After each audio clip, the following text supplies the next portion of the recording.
DXAS, your community radio.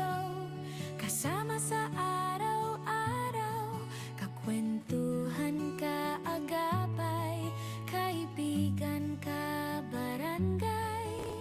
Ito ang radyo mo.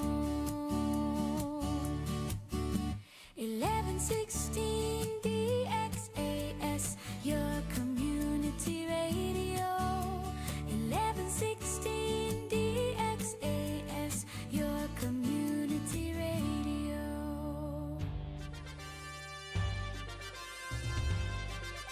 This is your community radio, 1116 DXAS, communicating Christ in our world. Ang oras sa buong Pilipinas, alas 9:30 ng umaga. Mga usapang pampamilya at mga usapin ng tamang pagpapasya. Abay, sasaan ka pa? E di siyempre, dito ka na makinig sa Family Matters.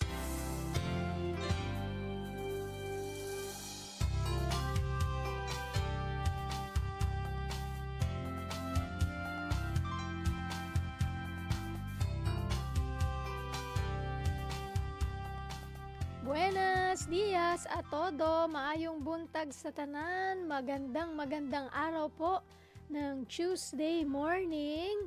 Mula dito sa Zamboanga City, kami po ay bumabati dito sa 1116 DXAS, your community radio, at ito ang programang Family Matters. Kami po ang inyong mga kasama, Dang Estrada.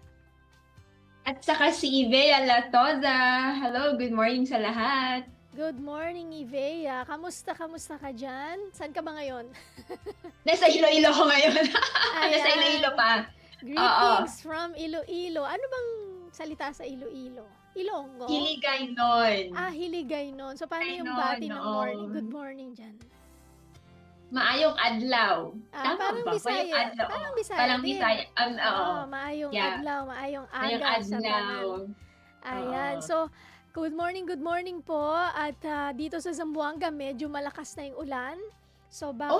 Uulan dyan. Yes. So, baka... At mainit dito. Mainit sa Iloilo, pero sa Zamboanga malakas ang ulan at kung hindi na narinig ng ating mga parents, nag-announce na po si Mayor Adan Olaso, Kimer Adan Olaso, na suspended ang klase ngayong alauna. Okay? So, Okay. ngayong hapon Half day alauna, lang. maging half day lang. So, mga parents, prepare na susundo sa mga anak dahil kasi parang inaasahan na mas lalakas pa ngayong hapon dahil nga papasok o nakapasok na ba ako yan? Ano bang balita natin? Ayan, so anyways, ang update is pakikuha po ang inyong mga anak. Pakikuha po ang mga anak at ingat po, i-prepare na natin dahil nga yung bagyong Inday ay papasok or nasa loob na ng Philippine Area of Responsibility Yung Wednesday, bar, Wednesday to. So, Oo. tingin ko tutumbukin din yung Manila. So, kaya nagpapaalala tayo, katulad ng ating palaging sinasabi, ay maging handa bago pa man ang mga bagyo. So, ingat po, ingat at mag-prepare tayo. Kamusta ka Yes. naman, Ate Ivea? At least, pa dyan, hindi pa maulan dyan. So, Hindi daw eh. Accordingly, hindi daw tatamaan ng Iloilo. Pero napakainit ngayon. Pero last night, it was raining. Pero hindi ganun kalakas. Umuulan-ulan lang. Pabugso-bugso yung ulan. correct. Dito din, medyo Oo. umulan kakahapon. Kala nga namin, mukhang na kasi mahangin. So, Oo. pero ngayon, morning, medyo malakas siya. At kaya nag-suspend na ng class. So, okay. Nako, Yes. Kamusta po kayo ng mga tagapakinig natin? Mga Kamusta? single, all the single ladies and men, na mga tito at tita, mga lady in waiting. Ayan. Ngayon, Anong tawag? sorry, Waiting din choppy. sila. Medyo choppy Men in yun. waiting ba rin? May choppy ba? Hello? Yan. Men in waiting ba yung sa men din or men in pursuing? Yun, parang ganun. Kasi di ba yun Oo. naman yung Although, di ba sa Bible, si Adam natulog eh. Yo, Tapos pagising lagi. niya, oo. So, Nandyan na. oo, nandyan na. Binigay si woman. Okay. Hindi natin alam. Depende sa story ni Lord sa inyo. Pero ngayong Yes. umaga, ang ating pag-uusapan is healing past family wounds. Breaking the cycle. O, ito, ano Ako, to eh? mabigat pala tong topic na to. Oo, medyo mabigat. Pero maganda to kasi, ano to, Yes. anong tawag dyan? Magbibigay ng freedom sa atin.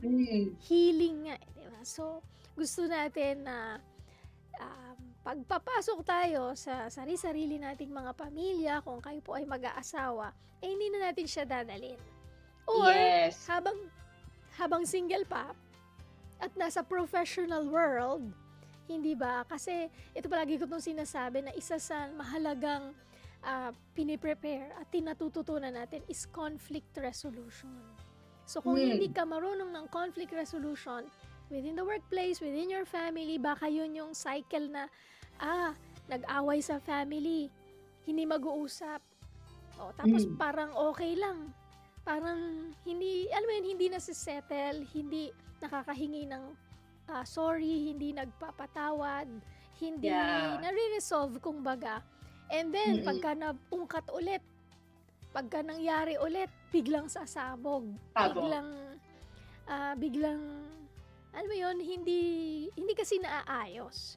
So, napakahalaga ng conflict resolution. O kaya naman, baka naman sa kanila yung papaano nagre-respond sa mga stress or nagre-react sa mga stress sa buhay. Yung iba nag-a-avoid, yung iba gusto sugurin. O bakit ba ako nahihirapan magtiwala? O yan, baka may mga past wounds or past mga experiences, correct? Na ngayon, kailangan mo nang harapin. Hindi ba, Bea?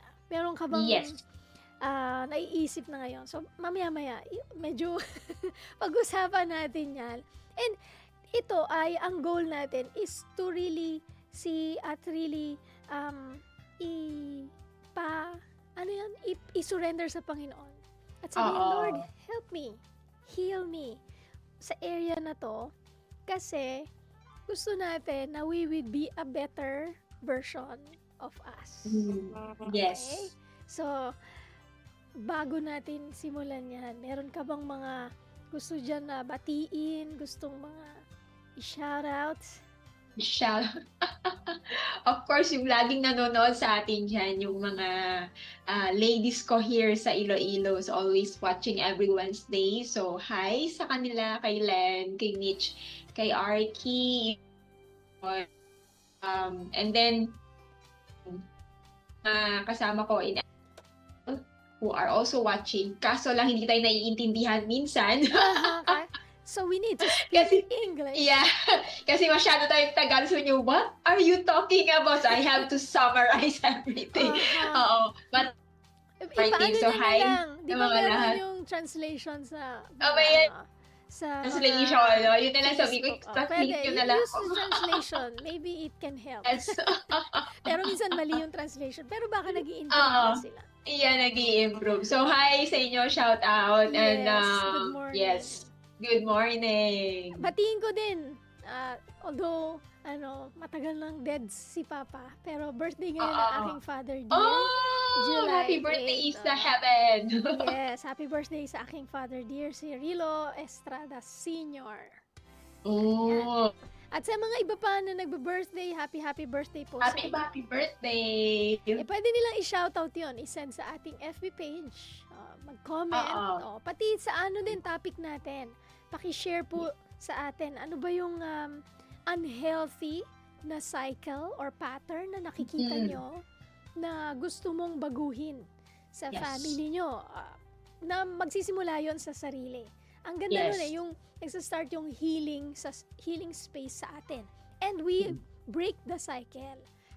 Maganda na tayo yung magbe-break nung cycle na hindi maganda sa family. Example, pagdating sa finances, di ba? Yung financial management. kung ang parents ay medyo nandun sa London. Alam mo yung London? London dito. Beach. Oo, madaming nilolon. Oh, okay, o okay. yan. Yun. Hopefully, sa generation natin, hindi na yon. O kaya, yung family na, yung unhealthy, yung mga relationship. O, halimbawa, may mga number 2, yung mga mga Oo. tatay natin. O, shout out sa tatay ko. Medyo may ganon. O, hopefully, sa generation natin susunod, Wala sa na. mga susunod pa, Cut wala off na. na. Diba? Oo. So, ganon. Ano yung unhealthy at hindi magandang habit or sin ba yan? O, na kailangan gawin? Or minsan hindi naman talaga siya sin. It's just bad habit na procrastination. Ano bang naisip mo pang mga bad habit, Vea, na dapat tigilan na? Usually, siguro, remembering my family kasi is medyo kami yung family na hindi masyadong communicative when it comes to emotions. Hindi showy. expressive. Hindi expressive. So, though my mom is kind of expressive with words, pero hindi siya ganun hindi kami touchy. Alam mo, hindi kami yung hindi mahag, hindi makiss. family na mahag, makiss, or I love you. Oh, iba yung ano tawag dyan, love language. Di ba may ganun? Oo, iba. So, hindi ko naintindihan before because my dad, yung love language niya talaga is service. Oo. So, he would take us in the school, making sure everything is being provided. Pero hindi ko naintindihan before kasi ako yung tao na nung growing up nung naging Kristiyano ako, nung nalaman ko na itong mga love languages, doon ko pala naintindihan na yung love language ko is words of affirmation. So, pag hindi ako na-affirm, feeling ko hindi ako mahal. So, nung growing up, hindi ako masyadong ina-affirm ng family ko. So, usually, pag may gusto akong gawin or may nagawa akong maganda, tapos hindi ako na-appreciate, yung heart ko nung time na yun, nare-remember ko, sabi ko parang hindi ako na-appreciate ng papa ko. So, I have to work out everything just to appreciate or just to affirm by my father. Oo. Kasi papa ko medyo mataas yung expectations kasi eldest nga. Tapos, I have to then my mom is very keen sa mga grades, sa schools. I remember, nagkaroon ako ng 79 sa Filipino. Grabe yung munganga ng nanay ko.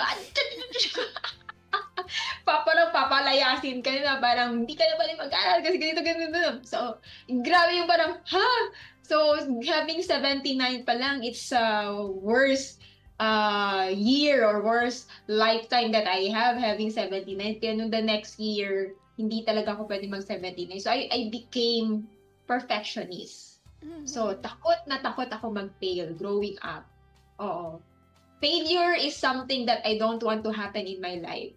So, mahirap magkamali. So, parang every time I remember, yun yung pinaka-takot ako sa parents ko na magkamali ako.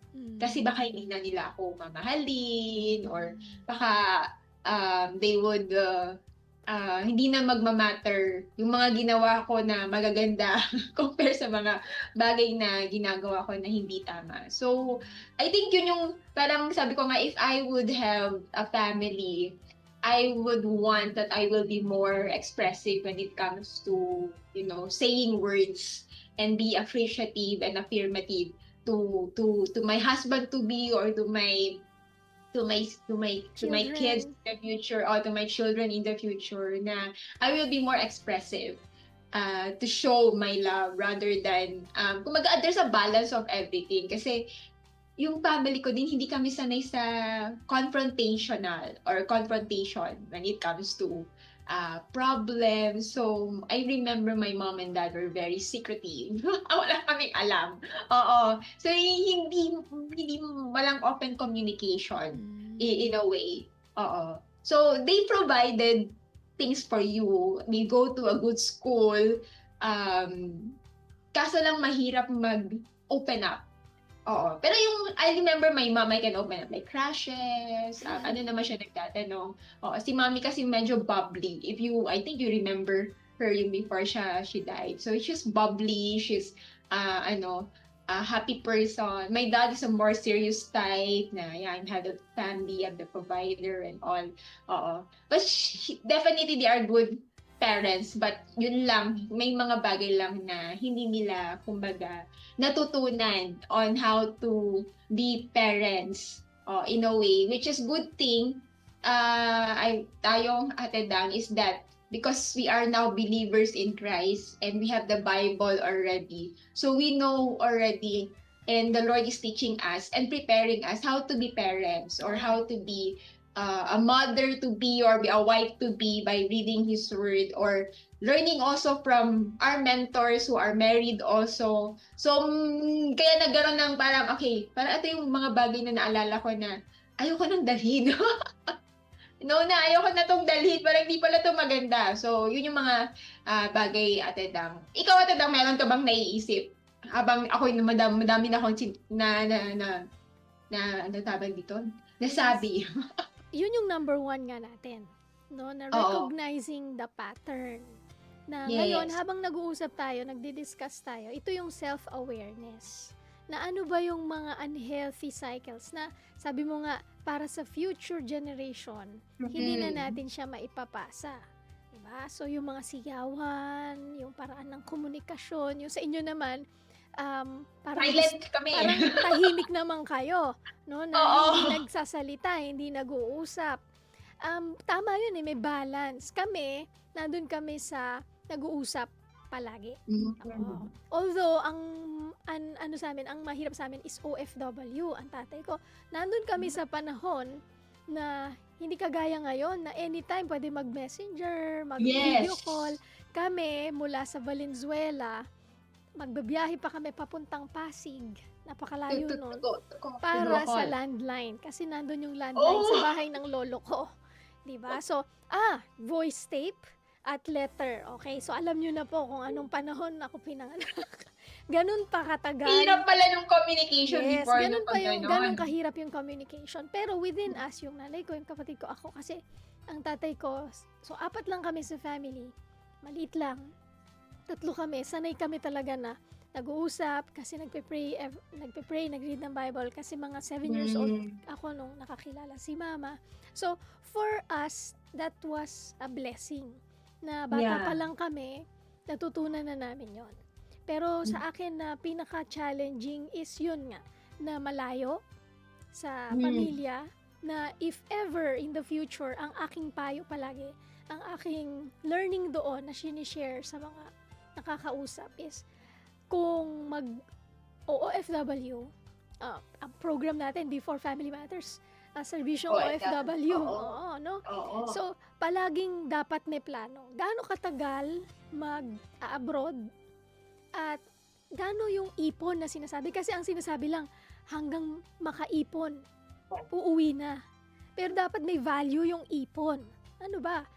500,000, 1 million. Kasi kung walang value yung iniipon mo, ay, wala pa kasi kaming naipon. Magkano ba talaga yung gusto mong ipunin? Hindi ka makakauwi. Diba? Sa pamilya mo. Or yung iba naman, diba? Ako natutuwa ako kasi yung mga ibang pinsan ko, nag-abroad din. Yeah. Pero yung most of them, sinama yung pamilya. Okay? Yes. So, Oo. either way, ganun, no? Nag-abroad, isama mo yung pamilya mo. O kaya naman, meron akong mga pinsan na talagang make sure, pagsampa sa barko, uuwi. Yan. So, talagang kailangan they keep the family strong. Okay? So, yun, hopefully, sa mga naging pinsan ko na break na namin yung cycle pagdating sa OFW na relationships. So, yun, sa family po ninyo na nakikinig sa atin, mga single person, nagpe-pray ng sarili ninyong mga family, napakahalaga na maamin natin, makita natin ito, yung self-awareness nga. Ano yung mga pagkukulang sa pamilya? Ma-assess, ano ba yung mga, paano yung conflict resolution nga, paano yung financial dynamics.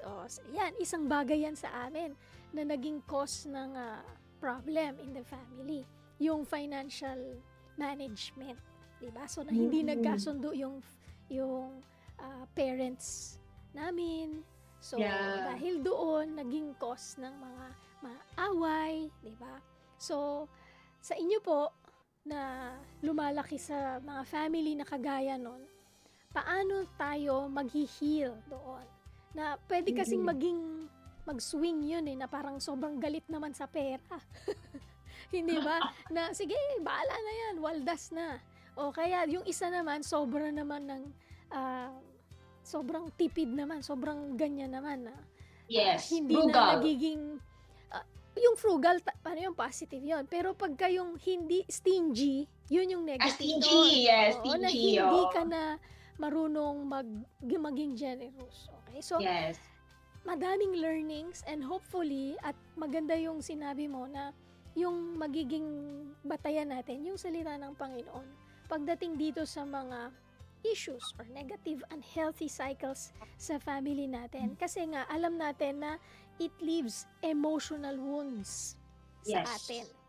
Di ba? So, ako, halimbawa, dahil single pa rin kami ng kapatid ko, minsan ang tinatanong nila, kaya ba hindi ka nag-aasawa dahil sa tatay mo na madaming naging sabi ko, hindi naman po.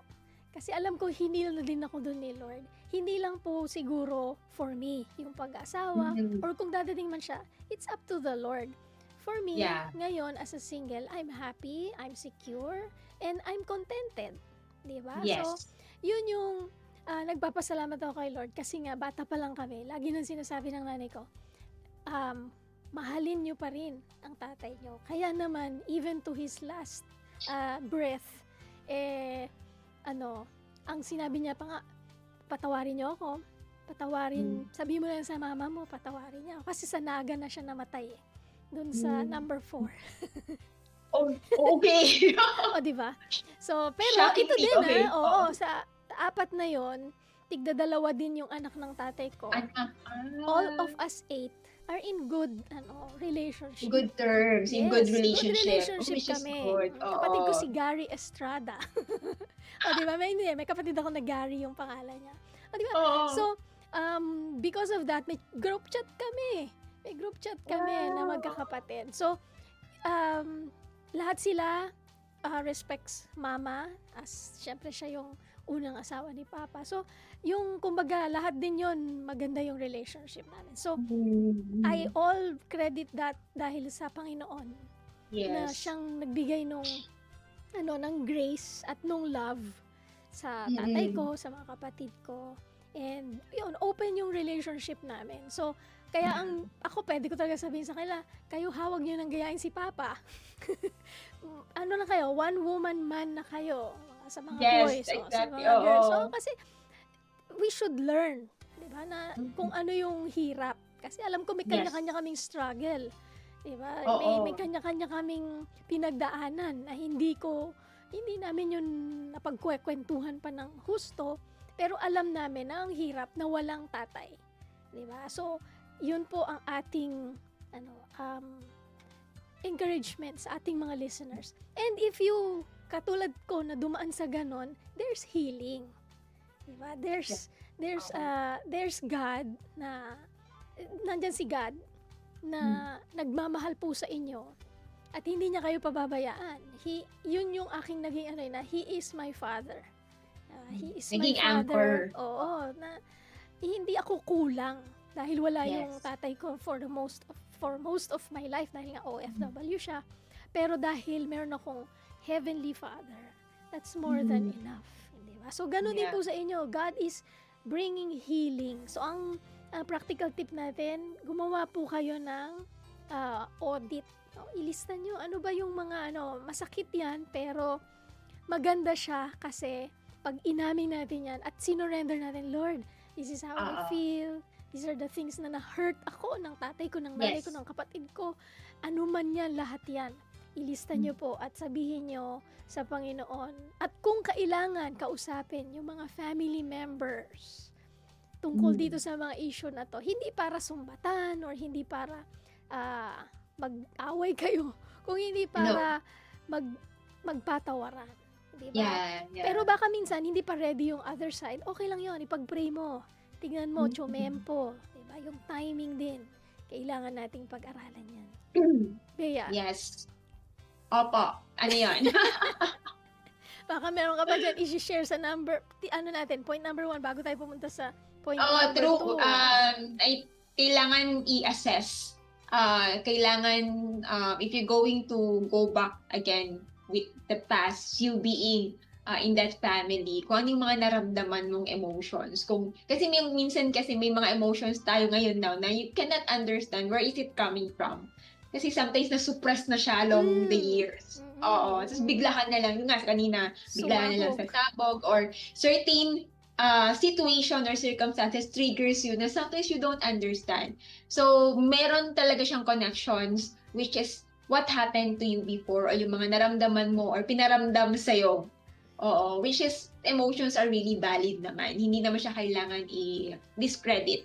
So, very good siya na practical tips that you write it down or like, i-assess na, yun yung bata ako, may mga bagay ako na yung, kunyari yung, I remember, ate dang one circumstances, I think yung, kasi tong kapatid ko, yung bunso kong kapatid is masyadong, akin lahat, yung gano'n.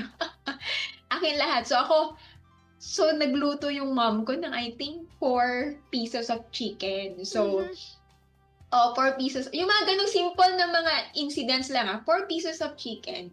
And then, so 2 pieces kami, no? So, but my brother insisted na, no, mas marami akin. Kasi ayaw nga, yung may competition, sibling competition yung pero mas bata naman talaga. 6 years yung gap namin eh. But you know, syempre, sabi ng parents mo na, okay, you're the eldest, so should be giving, andinihin mo na lang yung kapatid mo. So that time, sabi ko parang, So sige, parang sa isip ko na, okay, sige, eldest daw ako, bigay ko na. Pero along the way, it gives me something that feeling of deprivation na bakit laging Ikaw ako ang magpaparaya. nagbibigay. Oo, lagi ako nagpaparaya. Bakit happiness ko hindi ba mahalaga? Yung mga ganon. So, may mga triggering along the way pala siya. And remembering, good thing because, actually, because nung my depression happens during in Cebu and I had really a therapy really guided me kung ano yung mga nangyari in the past na yung mga emotions kung bakit akong galit na galit. Yung pala yung moment lang yung time na yun, galit na galit pala talaga ako pero hindi ako pwedeng magalit. I cannot be angry, okay? Because I am the eldest, I should be understanding, I should be this. So merong talaga na when your parents said it, dapat ganito ka ha, dapat ganito. So yun yung lumalabas na who I am. Andung time na yun. Until growing, trentahin na ako, doon ko nararamdaman, parang, bakit parang hindi ako pwede maging masaya? Parang lagi na lang akong magbibigay? Wala na ba matitira sa sarili ko? May mga ganong triggering factors na hindi ko talaga maintindihan kung bakit. Yung pala growing up ganon. Kasi I have to always be giving. At puntahan na natin. Kasi paano yung naging healing process? Yun yung point number 2 eh. Yung healing is an inside job.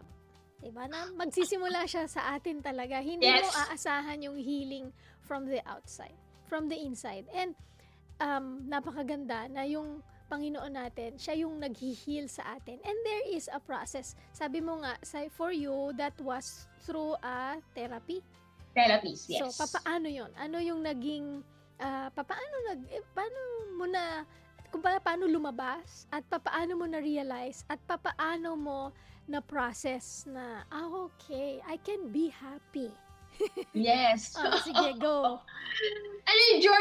Journey talaga siya. So, when I become a full-time missionary, so meron certain course doon na talking about emotional past trauma. Emotional past trauma or ang tawag pa nung course na is Breaking Through Spiritual Maturity.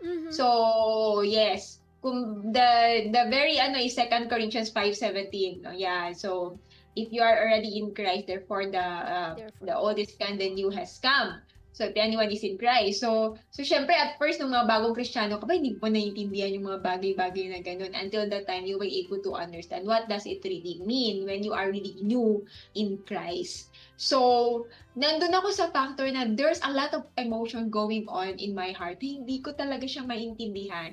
So, I'm trying to be a person na hindi ako. So I'm a very perfectionist talaga, Tedang, and it affects my eating, and it very anxious ako na person. So at first akala ko it's very normal to have that kind of feeling na very anxious, and yung wala akong appetite to eat, and then eventually along the nung nakuha ko na yung course, dun na lumabas na may mga certain factors yung mga nangyayari sa'yo which affects you with your perspective and mindset and behavior and attitudes. So, kung ano yung nakalakihan mo or ano yung naging environment mo, yun yung nagiging attitude and behavior mo. Kasi it's just norm for you. Kumaga, kung lumaki kang nagsisigawan, I think it's very normal na nagsisigawan yung mga tao kasi nagsisigawan yung mga tao sa bahay. So for us, it's very normal for me na quiet ang lahat ng tao. Quiet din. So masyado akong quiet. So I don't confront, I don't say my feelings. I'm too scared to be rejected because I remember that every time I would say something, I will be rejected or saying na hindi yan tama, hindi ganito. So masyado akong kinokorek sa lahat ng bagay. So for me, growing up, I have to be perfect. Perfect. So yun yung when I was already a believer in Christ, unti-unti, actually one of the things that helps me is being with a small group or a Bible study group.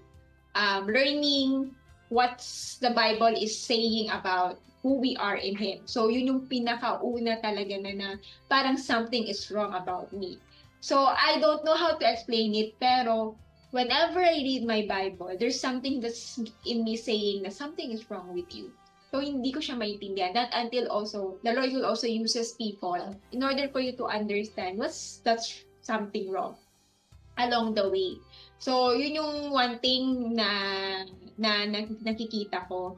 And then, how I am approaching others as well. So, parang tinitingnan nila na kinukuha na, ate, masyado ka naman ganito, masyado kang ganyan.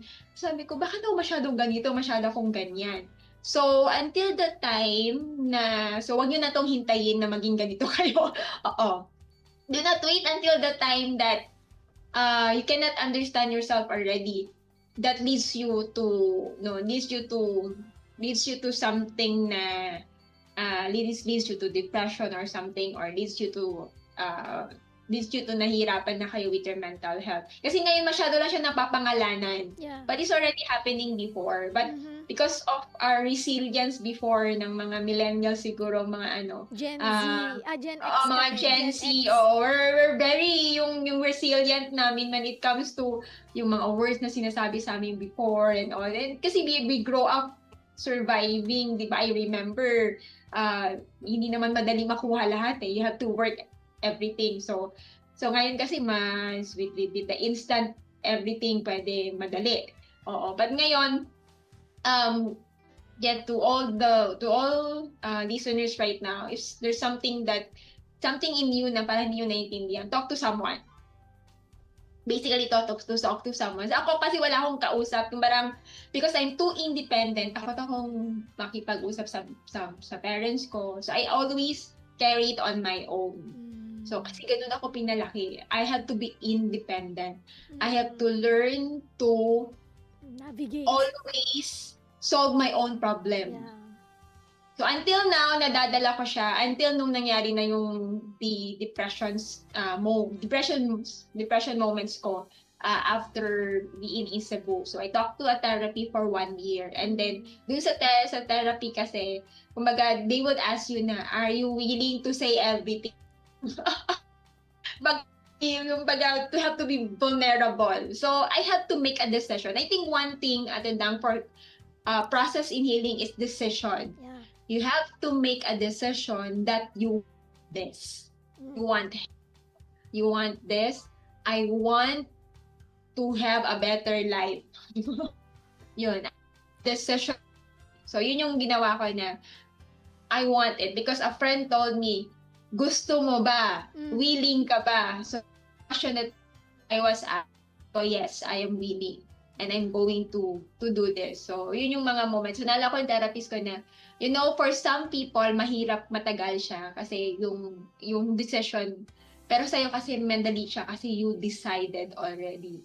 Kumbaga, you courageously decided that you don't want to stay like that. Yeah. So, yun yung sa akin. I don't want to stay like this. So, yung one time na talagang the process of healing is to really say it, everything. Kumbaga, hindi ka takot na ma-judge o hindi ka takot na yun yung nararamdaman mo. That's something. Kaya ako pag nag-uusap with other people, feeling ko, ay baka ano naman, hindi siya, how do you say it? Baka hindi siya relevant. Pag sinabi ko hindi siya relevant, wag na lang. Oo. So, yung being irrelevant na, hindi naman nila ako maintindihan. So, but I believe that there will be people will be willing to listen to you and willing to understand you, what you're going through. Just to be there for you, to pray, to help you process with your emotions and with that whatever. So, until that, I have people that when I said to talk to them, they would listen and understand me and pray for me. That's one part of healing process sa healing. Yeah. Dami mong sinabi yun, hindi lang yun one. Una, decision, have people around you. Yes. Diba? And then, ako ang i-add ko dun is forgive. Oh. Yes, Yan, exactly. forgiveness. Kasi you have to forgive those who hurt you. Forgive yourself. Yes. And kailangan naka-specify yung forgiveness. Ano yung ginawa nila na pinapatawad mo na? Kasi pag vague yung forgiveness, I forgive you, pero vague yun, kailangan specific siya talaga. So, napakahalaga na. And it's a process. And if you want to go through the process, and sabi nga ni Bea, it is a decision. And you have to decide, and baka nakikinig ka ngayon sa amin dito, pwede kaming, mag-message kayo sa amin. Maybe we can connect you to someone, connect you to people who can help you, pray for you, kasi kailangan talaga natin yan. Kasi kung gusto natin, sabi mo nga, I don't want this, to be, na kasama mo yan forever. Cycle nga yan paulit-ulit. Yan siyang, parang daga na ikot lang ng ikot doon. Tapos, hindi mo alam bakit ka pagod. Diba? So, you have to decide na I don't want this anymore. I don't want to keep running and tirelessly running. Diba? Yeah, keep running in circles. Keep running in circles na walang healing na nangyayari. At hindi po yan yung plano ng Panginoon sa inyo. Ang plano niya ay mag-heal ka from your past family wounds. And as you begin, diba, it will be a great start kasi as a partner sa iyong husband or wife at sa iyong future kids kasi 'di ba kung cycle ka din, ikot-ikot ka, malamang magjo-join yung cycle dyan yung anak mo rin, 'di ba? And you don't want that. That's why we encourage you to make a decision, find that healing, and that healing comes from the Lord through people. Maybe through a psychiatrist, a psychologist, a pastor, or a person na talagang pinagkakatiwalaan mo that will help you, di ba? Okay? So, habang pinag-iisipan mo pa yan, na nakikinig sa amin, mag-break tayo saglit, isang awit, at sa ating pagbabalik, ituloy natin yung ating usapan. Magbabalik ang Family Matters dito sa 1116 DXAS, your community radio.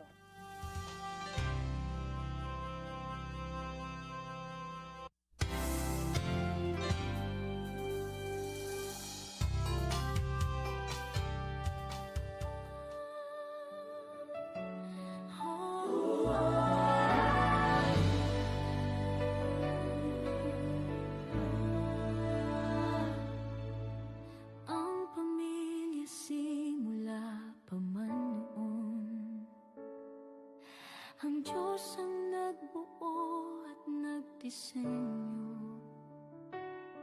Sadyang kay at mahalagang pundasyon. Tayo ay bahagi ng dakila niyang plano. Oh, pamilya, tayo ay manalangin. Panginoon, maghari ka sa aming tahanan. Panginoon, ikaw ang manguna sa aming buhay. Ang pag-ibig mo ang aming kailangan. Ang salita mo ang aming gabay. Kung ikaw ang kasama, sigurado ang tagumpay.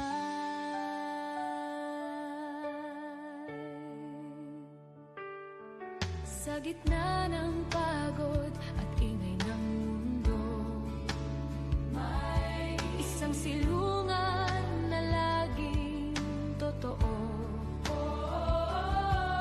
Hindi man perpekto at minsan hindi nagkakasundo, babalik at babalik pa rin sa'yo.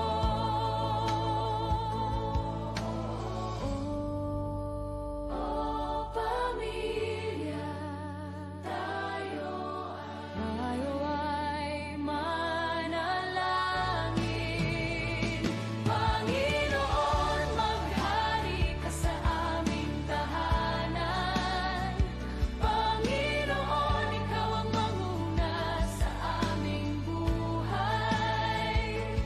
Ang pag-ibig mo ang aming kailangan. Ang salita mo ang aming gabay. Kung ikaw ang kasama, sigurado ang tagumpay. Bawat ama, ina at anak, bawat mag-asawa, lolo at lola, Panginoon, sa iyo namin inaalay.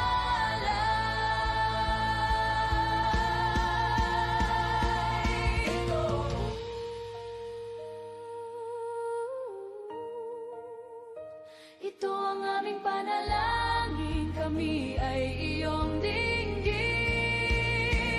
Panginoon, maghari ka sa aming tahanan. Panginoon, ikaw ang manguna sa aming buhay. Ang pag-ibig mo ang aming kailangan. Ang salita mo ang aming gabay. Kung ikaw ang kasama, sigurado ang tagumpay. Maghari ka sa aming tahanan. Panginoon, manguna sa aming buhay.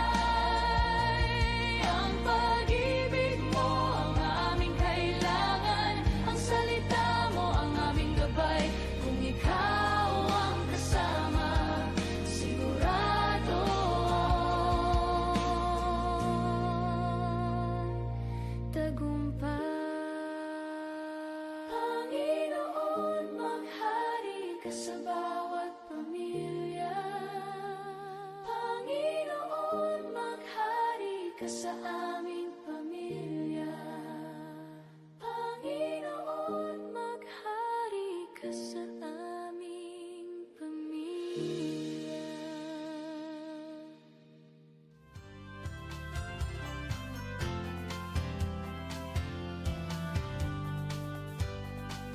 Kayo pa rin ay nakikinig sa 1116 DXA as your community radio. Ito ang programang Family Matters. Ako po si Dang Estrada.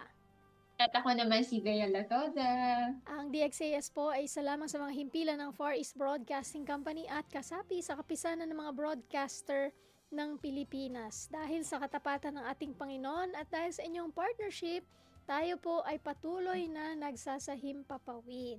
Kaya naman, kung nais nyo pong maging bahagi ng ating ministry, ay send nyo po ang inyong donation sa ating GCash or sa ating BPI bank account.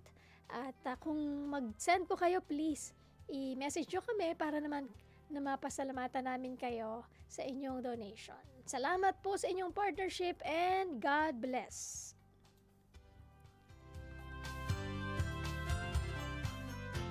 Good morning sa ating mga tagapakinig online at on air, online, sa radyo, yan, dito sa 98 Barangay ng Zamboanga City, Basilan, Sulu, Tawi-Tawi, at online ay nakikinig sa atin si Tita Becky Santos. Ito yung dahilan bakit kami napunta sa church. Sila yung nag-invite.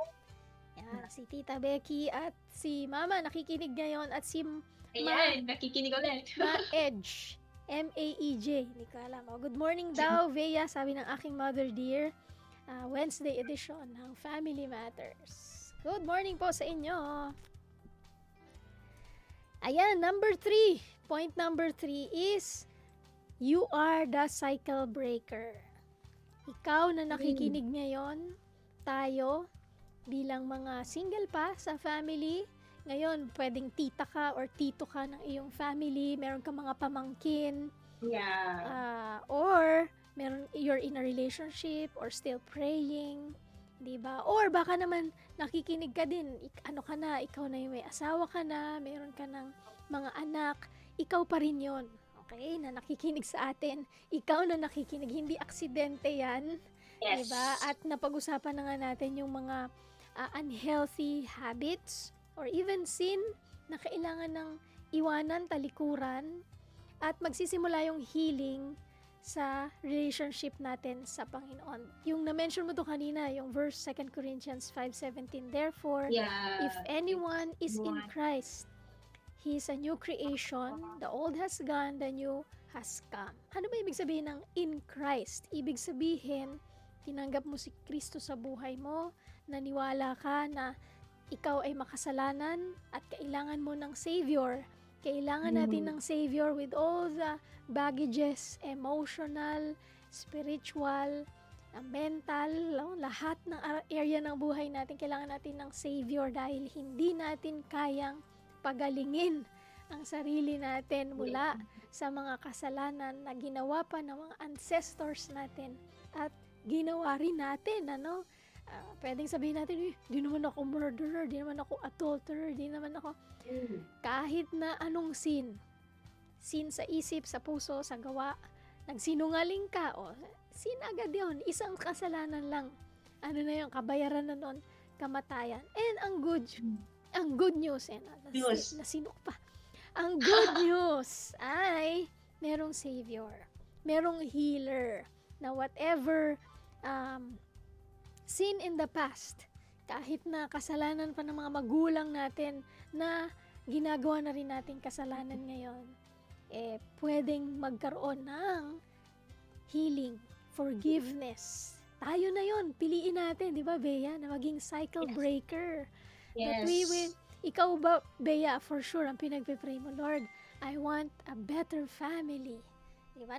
Yes. Not perfection na this time kasi parang No, yun no, yung no, nasa no. isip natin. But Oo. faithful.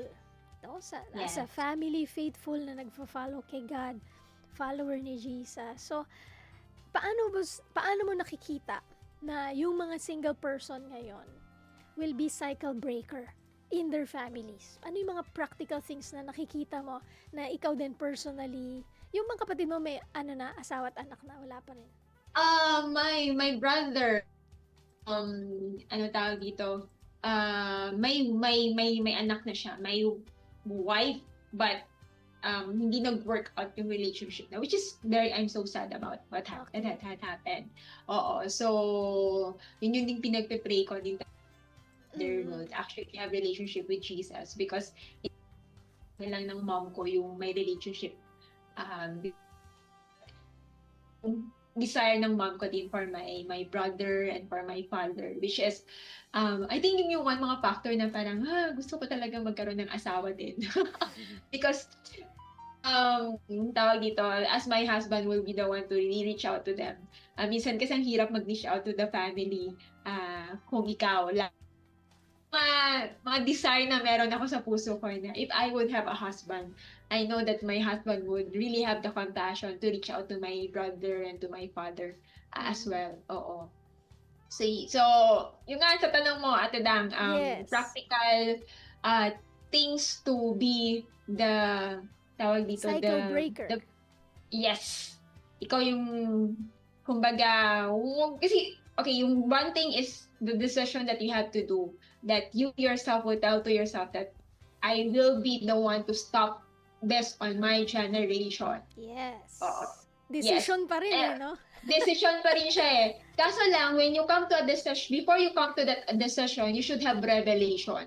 Mhm. So, kailangan magkaroon ka ng revelation that the importance of why it not need to go with the next generation. Kailangan matapos na siya sa'yo. Kailangan tapusin mo na siya. Huwag na nating ipagpatuloy. So, the other thing to have that kind of revelation is first to have relationship with Jesus. One thing, to have relationship with Jesus. And then the second thing, be part of a church community that will really disciple you and really help you understand the Bible principles or teach you the principle of God. And then, of course, dapat may magme-mentor sa'yo niyan. To go with your journey, to have accountability partners na you can trust, that you can be vulnerable, that you can tell that you, this person, hindi ka makaramdam ng any judgment or condemnation, but you're willing to understand that the heart of the person is for your good, because yun yung heart ni Lord sa atin, is yung good para sa atin, which is best, kumbaga, the pleasing and perfect will of God para sa atin. So, and then, when you have that revelation already, you will come to a decision that, okay, now, Lord, I understand na hindi maganda ituloy to sa, itutuloy sa next generation ko, itutuloy ko pa kung mag-aasawa ako. Because you already know what will be the result and what will be the factor or what will be happening kung itutuloy mo ba to yung certain na mga bagay na you used to do in a family, which is hindi siya magandang effect. So, because you already have that wisdom na you can already distinguish yung difference ng what happened in the past and what can you do now so that it will not happen to the future.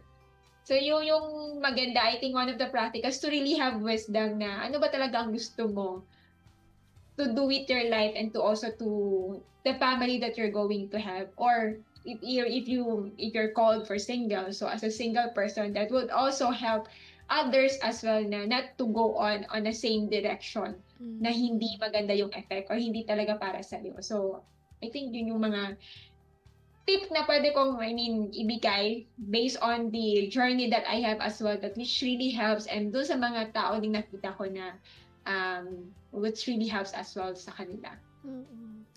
Totoo yun. Lahat ng sinabi mo, yung revelation, yung relationship sa Panginoon, and being in a relationship with people na talagang susuporta sa'yo. So, it's a decision po. Hindi kami yung pwedeng mag-decide for you. Ang amin lang prayer is that you get out of that cycle. Ang aming prayer is that healing will come sa inyong family, sa iyo na nakikinig ngayon. Hindi accident na nakikinig ka ngayon. And healing is possible, 'di ba? Wala talagang perfect na family, pero lahat 'yan ay kayang-kayang pagalingin ng Panginoon. Yung mga past wounds na pinagdaanan nyo as a family, so that you can start forgiving. Tatay mo ba yan? Nanay mo ba yan? Mga kapatid. Para pagka bibigyan ka na ni Lord ng sarili mong pamilya, you'll be whole. No? Buo ka na, hindi ka na broken. At kung ikaw ngayon, nandyan ka na, okay, nasa family ka na nagsa-start ka na, or baka nga minsan nag-start na tapos na-break na, yung hindi na yung dinesire mo. Sino ba naman ang mag-desire ng broken family? Di ba wala? Diba? Wala namang nag-aasawa na ang goal maghiwalay sila. Hindi ba? Wala Wala talaga yan. Pero hindi natin alam na along the way, kasi nga parehong, it is two person coming together, nung kinasal yan, they become one. One. Pero syempre, hindi naman yan easy kasi may mga baggages na bawat isa. And yung mga hurt ng bawat isa, biglang nagtagpo yun. At yun, madaming mga hindi pinagkakasunduan, una pera, conflict resolution, syempre family within family, o di ba pagka Yes. halimbawang nag-away yung mag-asawa, tatakbo sa mga family, minsan nagkakakampihan, yan, dami, sobrang dynamic ng relationship sa totoo lang. And kasi nga, yan yung unang dinesign ng Panginoon. When God created the heavens and the earth and everything, ginawa niya man and a woman. Yeah. Yun yung unang institution ng family. At yun din yung unang binrake ng ni Satan. Yes. Diba?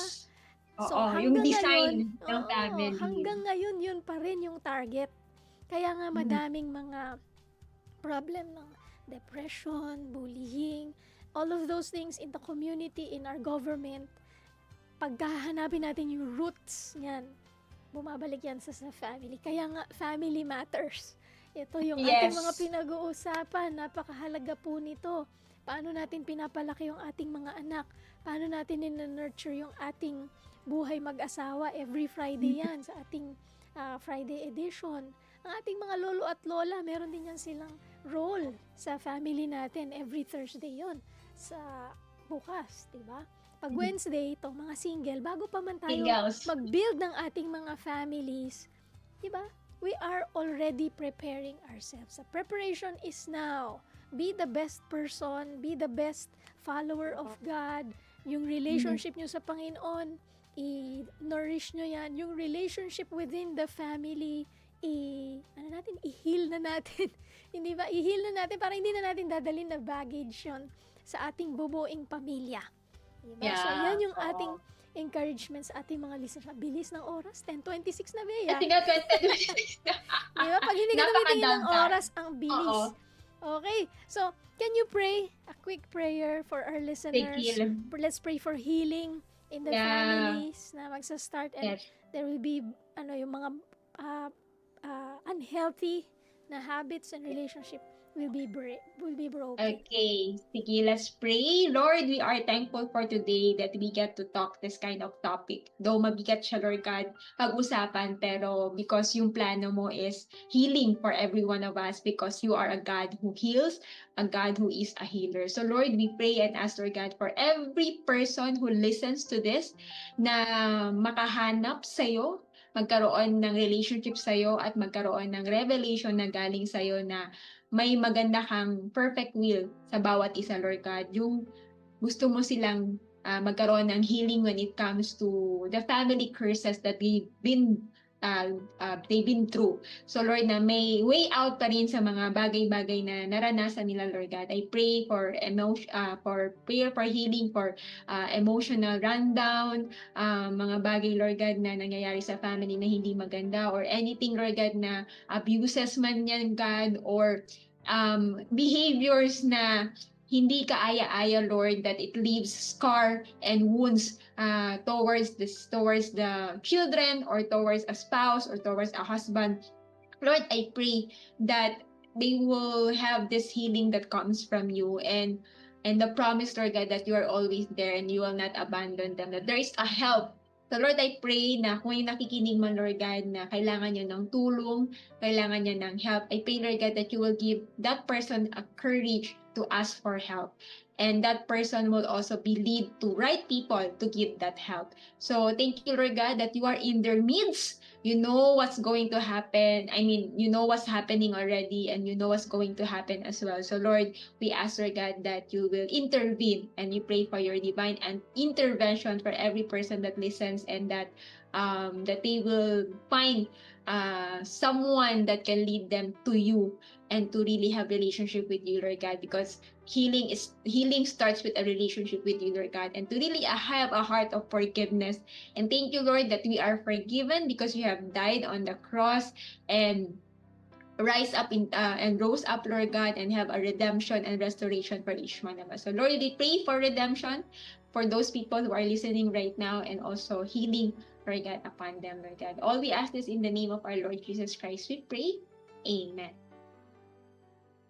Amen and amen. Maraming salamat po sa inyong pagsama sa amin sa isang oras ng kwentuhang pampamilya, and we pray na kayo po ay magkaroon ng healing in your family at kasama niyo po kami dito. Again, ang aming invitation, kung kailangan niyo po ng prayer, kung kailangan niyo po ng counseling, mag-message po kayo sa amin. Pwede private message sa ating FB page 1116 DXAS, your community radio, o sa ating text line 0916-296-6625. Ayan, nakalimutan na yung number eh. No? Number, Baka very number good ko ni yung Kuya, mabigay ko. memorize. Pwede din naman.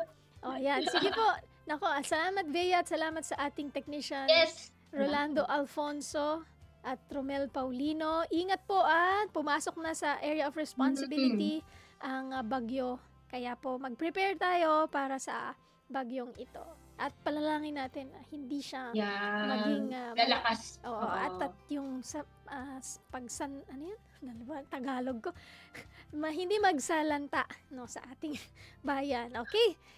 Ingat po tayo at pansamantala kaming magpapaalam. Ako po si Dang Estrada. At ako naman si Bea Latosa. Ang Family Matters po ay kasama niyo sa pagtataguyod ng pamilyang Pilipino. God bless!